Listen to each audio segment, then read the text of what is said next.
আচ্ছা ম্যাডাম, কতদিন সহবাস না করলে যৌনপথ ছোট হয়ে যায়? প্লিজ উত্তরটা দেবেন। আশা করি দেশের এবং ভাই বোনদের সালাম। আসসালামু আলাইকুম। আমি প্রবাসী ডক্টর রিমা বেগম, হোমিওপ্যাথি এবং আয়ুর্বেদিক ও যৌন চিকিৎসক। আজকে খুব গুরুত্বপূর্ণ একটি বিষয় নিয়ে আলোচনা করব, যে বিষয়টি প্রত্যেকটা পুরুষের মধ্যেই থাকে এবং লুকিয়ে রাখে। জানার থাকে, কৌতূহল থাকে, ঠিক তেমন একটা কমেন্ট আজকে আমার কোনো এক শুভাকাঙ্ক্ষী করেছেন। ধন্যবাদ ভাইয়েরা সুন্দর কমেন্ট করার জন্য। আসলে যোনিপথ লুজ হয়ে যায়, এটাই সব পুরুষের ধারণা যে মহিলাদের যোনিপথ লুজ হয়ে যায় সহবাস করলে, এবং এটা কিন্তু সম্পূর্ণ ভুল ধারণা। কারণ বয়সের সঙ্গে সঙ্গে সব কিছুই কিন্তু ভাটা পড়তে থাকে।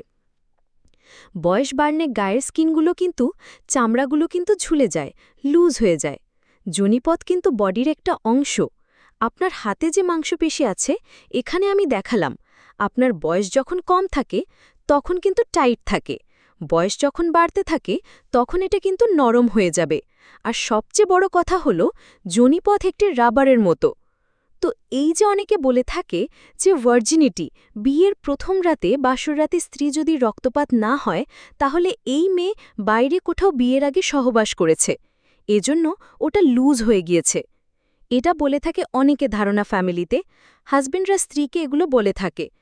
কিন্তু এটা সম্পূর্ণ ভুল, কারণ একটা মেয়ের যখন মাসিক শুরু হয় অনেকের কিন্তু 10 বছর বয়সে হয়, আবার কারো 9 বছর, কারো আবার 11 বছর বয়সে হয়, এবং কারো আবার দেরিতে হয়ে থাকে। বাংলাদেশি মেয়েদের আবার এর বিপরীত হয়, বাংলাদেশি মেয়েদের 15 বছরের পরে একটু মোটামুটি সাইজে আসে। তাহলে ঋতুস্রাব কিভাবে হয়? অর্থাৎ যোনিপথ এবং যোনির চারপাশে ঋতুস্রাবের একটি ধরন থাকে। অল্প বয়সী মেয়েটির বিয়ে হয়ে যায়। আজকাল পরিবারের অনেক মেয়ে দেখছ যে বিয়ের পরে ঋতুস্রাব হয়, তার শুরু হওয়ার কয়েকদিন পরে বিয়ে করে।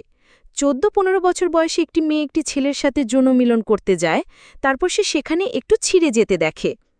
আর এর পরে যখন বিয়ে হয় তখন মেয়েদের একটা সেক্সুয়াল একটা বিষয় চলে আসে। যখন সেক্স থাকে তখন হাজবেন্ড যখন নতুন নতুন কাছে আসবে, পুরুষের ছোঁয়া পাবে, স্বামীর ছোঁয়া পাবে, তখন ফোরপ্লে করবে, তখন সেক্স উত্তেজনা আসবে, অর্গ্যাজম হবে, তার কামড়া রস যাবে, জায়গাটা ভিজে যাবে, তখন এমনি কিন্তু প্রসারিত হয়, তো সেই ক্ষেত্রে ব্লাড আসবে না। তাই মেয়েদের ক্ষেত্রে যোনিপথ হল রাবারের মতো। যোনিপথটি কয়েকবার ফুলে ওঠে এবং রাবারের মতো হয়ে যায়। আর যোনিপথটি যখন পুরনো হয়ে যায়, একজন মহিলার যোনিপথ দিয়ে বাচ্চা হয়, সহবাস করে, ঋতুস্রাব হয় এবং সাদা স্রাব বের হয়। তাই সেখানে কখনো কখনো এটা বড় দেখা যায়। আবার রাবারের মতো এর ভিতরে যোনিপাতটার ভিতরে ইলাস্টিন যে গুড়ন্থি থাকে, এখান থেকে এই গুড়ন্থি থেকে যখন কামড়ো রসটা বন্ধ হয়ে যায় তখন কি হয়, এটা লুজ হয়ে যায়। লুজ হয়ে এটা খুব সহজে সহবাস হয়। তো অনেকে মেন যে প্রশ্নটা সেটা হলো যে বলে থাকে যে আমি কাছে নেই, আমি প্রবাসে আছি 4-5 বছর, কি আমি স্ত্রীকে রেখে 1 বছর দেশে বাইরে ভিতরে কোথায় যে চাকরি করছে, তা আমার যোনিপাত লুজ কি করে হলো? সহবাস যদি করা যায়, ভার্জিনিটি যদি নষ্ট হয়ে যায়, এবং সহবাস একবার করলেও কিন্তু যোনিপথ কিন্তু টাইট হবে না। আর আপনি তো সহবাস করে আপনার দেশে বাইরে গেছে এবং যদি একটা বাচ্চা দিয়ে জানে, তো সেই বাচ্চাটা ডেভেলপ হতে থাকি, ইট্রাস প্রসারিত হতে থাকি, যোনিপথ তাও কিন্তু প্রসারিত হতে থাকে। আল্লাহ তাআলা সিজার করার উদ্দেশ্যে বাচ্চা দেয়নি, তো বাচ্চা ডেলিভারির জন্য একটা নির্দিষ্ট ওয়ে আছে, পথ আছে, সেই পথটা কিন্তু সেইভাবেই তৈরি হয়। ওই বাচ্চাটা বেরোনের সাইজেই কিন্তু পথটা তৈরি হয়। জোনাতা, আপনি যে সিজার করেন, পথটা তো তৈরি হয়ে গেছে, তাহলে বাচ্চা পারপার জায়গাটা তখন একটু লুজ হবে।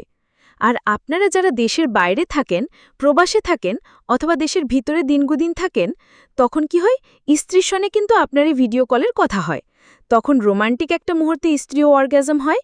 তো সেই ক্ষেত্রে অনেক সময় দেখা যায় যে স্ত্রী আপনারা নিজেরাই তাকে বাধ্য করেন যে তার হস্তমেথন করতে, ফিঙ্গারিং করতে, নখ দিয়ে হস্তমেথন করতে।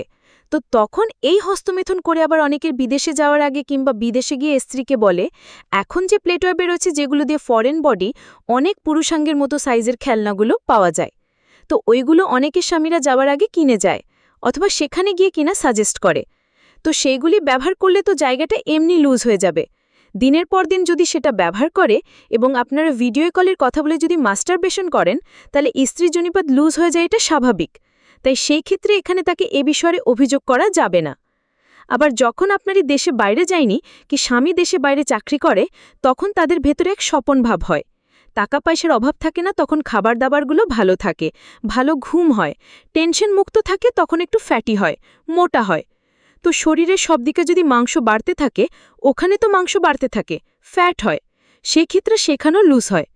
অনেকে ফ্যাট হয়েগুলো জায়গাটা লুজ হয়, আবার যখন দেখা যায় যে অতিরিক্ত চিকন হয়ে গেছে, গায়ের চামড়াগুলো ঝুমলে গেছে, তখনও জায়গাটাও ঝুমলে যায়। তবে হ্যাঁ, যদি কোনো রকম সহবাস না হয়, একেবারে যদি সহবাস থেকে বিরত থাকে, তখন কিছুটাকে ঠিক থাকে। কিন্তু আপনারা যদি নিজেরাই যদি তাকে হস্তমেথন করেন এবং সে কৃত্রিম লিঙ্গ কিনে দিয়ে যাদান সেগুলো ব্যবহার করেন, তখন শুধু জনিপদ না, ওর ভেতরে উপরে যে ইগুলো থাকে, ভালভাগুলো কিন্তু বড় হয়ে যায়, লুজ হয়ে যায়, যেটা দেখতেও খারাপ লাগে। আপনারা সহবাসেও কিন্তু শোকটা নষ্ট হয়ে যায়। তাই সেহেতু এই ভ্রান্ত ধারণা থেকে দূরে থাকতে হবে যে আমি সহবাস করেন আমার স্ত্রীর জনিপদ লুজ হলো কেন। আমি আগেই বলেছি এটা একটি রাবারের মতো, এটা একবার সহবাস করলে এর থেকে ফিরে আসা যায় না, এটা লুজ হতে থাকবে। বয়স বাড়তে থাকলে সবকিছুই লুজ হয়ে যায়, জনিপদ তো লুজ হয়ে যাবে।